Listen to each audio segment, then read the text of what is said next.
একটা শুকনো গোলাপ শুকতে শুকতে এক জীবন পার করে দেওয়া যায়, কিংবা কয়েকটা চন্দ্রমল্লিকা অথবা গাঁদা ফুলের দিকে তাকিয়েও জীবনের যাবতীয় সমস্ত অসুখ, চুমুর ক্ষুধা, প্রিয় কোনো ডাকনামের অভাব দূর করা যায়।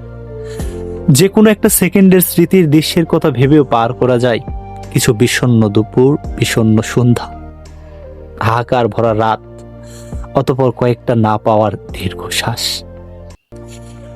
হৃদয়ের কাছে বলে দেওয়া যায় অপেক্ষা মূলত তোমার ডাকনাম, যার দিকে তাকিয়ে বসে থাকি দীর্ঘ 9 ঘন্টার পর ঘন্টা। দেখো, একটা জীবন পার করে দেওয়ায় হাজারটা কারণ চোখের সামনে ভেসে আসে, তবু আমি তোমার নিকট ছুঁয়ে যাই। আমি কেবল তোমার শাড়ির আঁচলে বেঁধে দিতে চাই আমার জীবন, যৌবন, হাসি, তামাশা, সুখ, দুঃখ সব। তোমার বোঝা উচিত, হ্যাঁ, আমাকে তোমার বোঝা উচিত।